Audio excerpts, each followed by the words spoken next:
Hello guys, कैसे हैं? जिनके सर किताबों में झुका करते हैं, जिनके सर किताबों में झुका करते हैं, वो दुनिया के सामने किसी के सामने सर नहीं झुकाते हैं। तो इस समय उम्मीद करता हूं आपका भी सर किताबों में झुका होगा। आज झुका लीजिए, उम्मीद है कि कभी आपका सर किसी के आगे झुकेगा नहीं। तो मैं आज लेके आया हूं आपके सामने हिंदी व्याकरण का पर्यायवाची, और आप ही के चैनल में, यानी smart study by Anish sir के चैनल में।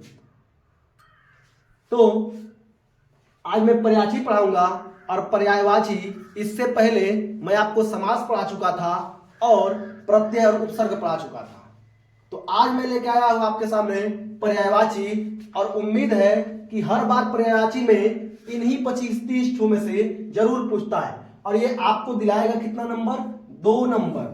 तो 2 नंबर के लिए हम इसको पढ़ेंगे, और जो बिल्कुल नहीं पढ़े हैं शुरू से, वो एक बार फिर इसको पढ़ ले। एक बार पढ़ने में ये तैयार हो जाएगा, ये गारंटी है। तो चलिए शुरू करते हैं पर्यायवाची। सबसे पहले इंद्र। इंद्र का पर्यायवाची क्या होता है? देवेंद्र होता है, सुरेंद्र होता है, देवराज होता है, अमरपति होता है। कमल।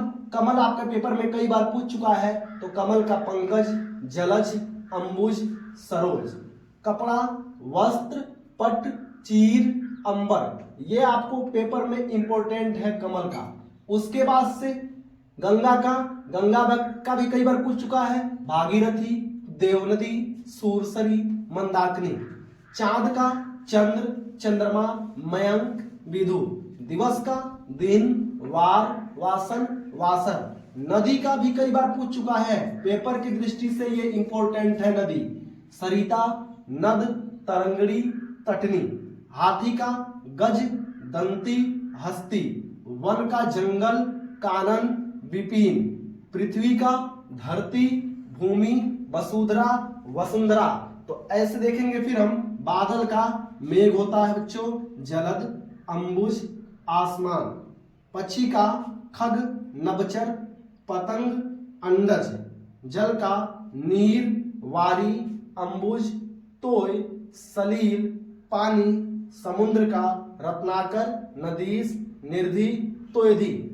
अब इसी का सेकंड पार्ट देखेंगे इधर कि आम दिख रहा है। आम का अमृत फल, रसाल, आम्र। अग्नि का अनल, पावक, दहन, आग। अश्व। अश्व का मतलब होता है घोड़ा। क्या? ये भी इंपॉर्टेंट है।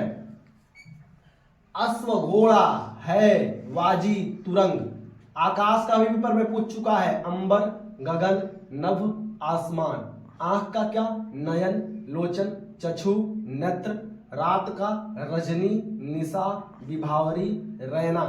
चंद्रमा का चांद, राकेश, रजनीश, शशि। सूर्य का दिन, दिवाकर, दिनेश, भास्कर। राक्षस का दानव, निशाचर, असुर, रजनीचर।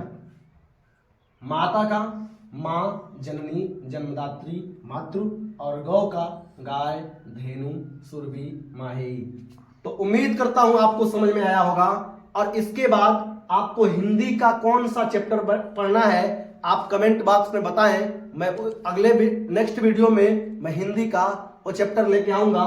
जरूर बताइएगा कि आपको ये समझ में आया है कि नहीं। और अगर समझ में आया है तो आप इसको लाइक करें, सब्सक्राइब करें, कमेंट करें, और ये कमेंट में जरूर बताएं कि आप अभी तक कौन सा चैप्टर नहीं पढ़े हैं। मैं उसको तैयारी करा दूंगा।